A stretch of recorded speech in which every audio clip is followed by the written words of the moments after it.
international students have really become an essential source of revenue for universities and colleges all across the country, driven in part by, in many places, provincial governments limiting their operating grant increases, or in some places cutting operating grants to institutions, and also limiting tuition increases for domestic students in many places. After 2022 saw 800,000 international students given permits to study in Canada, the federal housing minister says it may be time to start talking about capping that number. As governments face increasing pressure to deal with Canada's housing and rental crisis, the role post-secondary schools have played is now coming under scrutiny. We've headed way down this path, right? And the further you go, the more challenging it becomes. There are certain institutions where 80% of their enrollments now are international.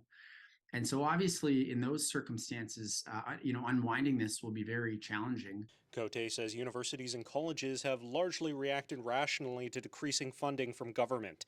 In instances where domestic enrollment has been capped or domestic tuition frozen, international students are a reliable source of income, paying far more than Canadian students, often with no limits on tuition increases. But post-secondary institutions are not always responsive to the effects a sudden boom in student population will have on local rentals. Just taking my home institution at the University of Calgary as an example, we have a 750-person wait list for on-campus residents, and that's record-breaking.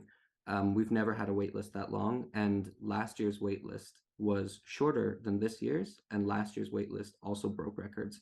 So it's getting worse, it's not getting better.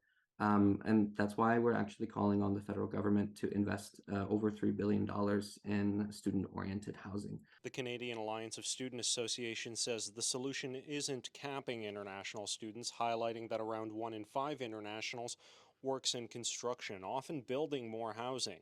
Mateusz Salmazi points out they're sometimes victims of the housing crisis as well, often unaware of the rights of tenants or vulnerable to predatory landlords. Instead, Salmazi says Canada needs more housing, fast. Yeah, the students themselves feel let down sometimes when they are trying to find housing. There's no real support to connect them to good quality housing. Sometimes they're in unsafe situations. Former Ontario Education Minister Mitzi Hunter says she doesn't feel a cap is necessarily the solution, but says there's clearly a balance problem in how much more tuition international students pay.